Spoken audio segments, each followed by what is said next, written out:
What is up, YouTube? MCO40 here. It is Market Watch Fridays, and we actually have a lot of stuff to discuss for you guys.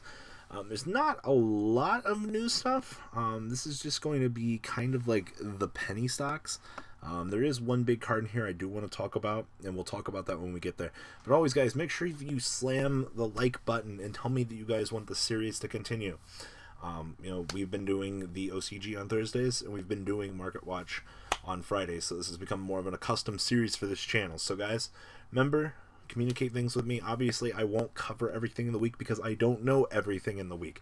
I only have so many resources available to you. That's why John and Mega Capital G do the videos like every other day. So, first up is Lucent, Netherworld of the Dark World. I have no fucking idea why this card is even remotely worth more than $4. This card is discarded the graveyard by a card effect. Special summon this card from the graveyard. Okay, this card is discarded from your hand to the graveyard by your opponent's card effect. Summon one free monster from your deck. It doesn't seem super great. I understand this card does not have a standing reprint, and it's from Primal Origins. I wouldn't necessarily count that into the reprint bin, but if you have these sitting around from some old binders, go sell them and make some good money. Next up, the Necroz hype has kind of cooled the fuck down this week like it should have, with it being Friday morning here. Valks are back down to 40s. Trishula's still kind of steering where they are at 25.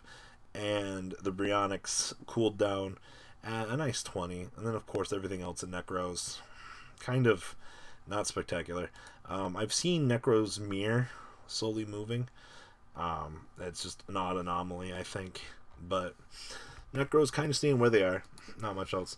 Winda, she's still like $10, boys. This is something that was a little bit higher recently. I think because a lot of people are trying to play the invocation build with dolls. It's a cute little trick. I don't know how well it'll do at a low YCS level. Actually, I don't think it'll do super good at a YCS level either. But these have started to kind of creep down now. So bear that in mind. There are not a lot of them available on the market. That is important to note. 5 and 6 on TCG Player. And quantities listed. So bear that in mind. If you're intending to hold on to these, I don't necessarily think it's going to be a spicy idea. But keep that in mind. Of course, I wanted to revisit Delinquent Duo. Now that we've had a little bit more, I guess, of a window to recover. $45 for Ultras. The Supers, which I think look better, are coming in at $25. And then the original Melter Raiders being $19. This is one of those cards that, once again, the goat control format. You guys gotta let up on the grip you have. I understand that you guys want to make goat control great again, but calm down. This card's not coming back to standard. Next up, Zemayo. This card has actually been on the up.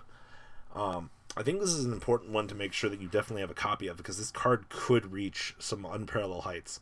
There's only 5 on TCG Player at the moment, and this could very easily become a $30 Xyz again. Card has no reprint. The card is pick 2 cards and just go pop. It's an insanely powerful card, and when you have things like this that exist in the game that don't have reprints, buyouts tend to happen of these. So I could see this card getting bought out as this video goes up, but Zemayo has been on the up and up for a little while. I also want to talk about Frightfurs, because this is a little bit of an interesting anomaly to me. So most of these guys got reprints. Tiger's still sitting at $13 for a Shonen Jump promo. That's high considering a lot of the, I guess, support. The original supers of these things are at $4. Sabertooths from Docs are $12, and this thing got the reprint. Leo's coming in at $4. The reprint Sabertooth is $4, while the original, that is an Ultra, is 3 times the price. Look at reprint Tigers. These things are 85 cents. Meanwhile, up here, they're 13. This is something I wanted to take note of, that Frightfur Bling is worth a lot of money. Even the reprint supers are super low. Even the reprint sheeps are low. I don't consider that an anomaly, but it's just something interesting to take note of, that the lower rarity Frightfur stuff is much lower. Annoyantilus, this is just something I kind of was like, we're talking about shit-alls today. I wanted to pull up an oil till this card doesn't have a reprint. Kind of just, it's $5, guys. We did it. Yay. Next up, so these have been slowly being removed from the equation, and I think they've long since cooled down a little bit. The Fathom Rivers, I sold out of these. Someone attempted to do these. This is something with, I don't know, just make sure you have a set of these, or else you're going to punish yourself. This is one of those cards that will go up in Yu-Gi-Oh! I know, I think John talked about this earlier in the week, but this card has unlimited potential, especially in the potential combos that brings with it. Next up, our Fusion Enforcers guide. Invocations fell $3. Macabas fell 50 cents, and Meltdowns tanked as well. Meanwhile, Krakens go down, and Instant Fusions go down. There's not much else to really talk about this. Oh, and Regions are worth dick now. I'm actually surprised that these are holding value. You know, last week there were only 5 of these on the market, you know, the week of circulation, but these have held value. I definitely think that these could reach Dark Lord levels, unfortunately, at some point, but in the TCG, as long as these were short printed the way they were, these are going to continue to basically float in the void. Next up, just want to do a little check on Infernoids. Hey, we did it, guys. Deviati's still $20 fucking. Anakus are still 7s. Decatrons are still a whole $4. And Ultimate Tiaras, being the only other level 11 in the game, besides Star Eater, that you can drop for Necroz, still relatively high for the Ultimate. Everything else is like super cheap for Infernoids. Deviati, it's definitely, it's held in there, but I don't think you're going to get anything higher than this. So many Deviatis on the market at the moment that we're not going to see any progress. Next up, our weekly Zodiac, aka the Raging Tempest of this block. Broad Bulls are down to 22, and this is a card that you'll probably see 3 of next set. Zodiac Dryden's still holding. Actually, this went up. This was 23. This was 23. This went down. This went up. And Barrages are still $75. Maybe once we get the special edition, we'll get an actual change here. We'll come back to this in a little bit. Okay, so Invasion Vengeance. Oh, fucking this set. D-Barriers. Actually, you guys remember when these were $90? I remember. And also wanted to touch on this set. Totally awesome. Temporarily on a spike binge because the TCG discovered the Paleozoics are not ass. And then, of course, Starving Venom Dragon. Remember, Invasion had an unlimited printing. The stuff is circulated now. Starving Venoms have gone up as well, which is extremely nice. They're not 15, but they're 14.49. It's close enough to 15. If I had this card, I would sell it. I'm down to just 2 Toads because we're messing around with Bahamut. It's like a fun deck idea. I wouldn't do it if you... This card will tank if any one stupid thing happens, because Bahamut Shark can't resolve Totally Awesome in a normal game state and link format, so that's just something to keep in mind. Also, Barrier, until it gets a reprint, is going to stay where it is. Starving Venom, we just talked about. Charge of Light Brigade, Secret Rares, on TCG Player, the lowest first edition this week is $83 for mint. You can get a light play one for $71, and then a shitty, moderately played one for $63. We did it, guys. This card's fucking expensive. We finally have made Charge of the Light Brigade great again. There's not much else in the Lightsworn block this week. If you had secret charges, you might want to consider moving them because they're hot money.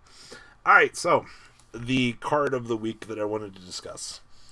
This is what Super Book of Moon is doing at the moment. If this card moves anywhere off the list, this card has the potential to shoot out through the fucking roof. I would definitely consider seeing CP Books hit 200 if it moves to 2 on the list. If it moves to 3, CP Books are going to be insane. You might actually see it be 900 for a set of CP Books. This has been one of the cards in the game of Yu-Gi-Oh!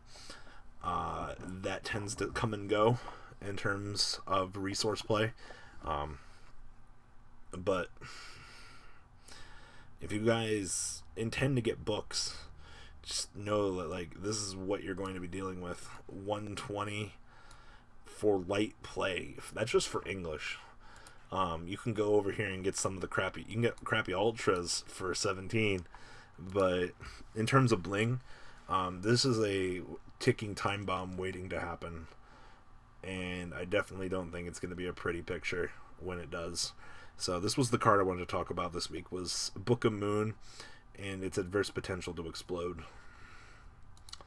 LOL, nostalgic Yu-Gi-Oh! Back here again. This time we stopping by Magical Merchant and making it a $30 card for reasons unknown. Why can't you guys come over here to Metamorphosis? Like, this is like the stuff you need to do. Like, make Metamorphosis great again. They already did. Scrolling on down here, right quick.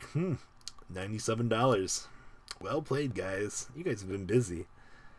Still wish I had some of these. I'd sell these in a fucking heartbeat. Fucking Champion Pack cards are gold now. Artifact Sanctum, chilling the fuck out still at $40. Not much to really talk about here. A lot of people still playing it. Still one of the best variants. Had buyouts. I mean, they've recirculated a little bit. This is something I wanted to touch on. Anime hype. This card does not have a reprint yet. It's fucking disgusting. Look at this. Look at this. $40. You have to get $120 to get a set of Dark Magic Circles. Like, what is going on here, guys? It's same thing with navigation. These things are 30, basically. Ugh. Like, I like this deck a lot, but the fact that, like, it's an anime theme and people like it just enforces the fact that, like, these cards go up. It's so good. Also, Sphere Mode started to fall. Finally. These things, I think someone mentioned these were like 30. These things have finally started touching down to the low 23s. Finally. I don't think it's going to get a reprint anytime soon. But, we're using it under the assumption that it's not going to get the reprint, and Kaiju's just kind of better. Want to touch on Gator. This is something a lot of the community just kind of forgot about. This card fucking existing. You guys remember Star Strike Blast? I remember Star Strike Blast. The set doesn't have a fucking reprint.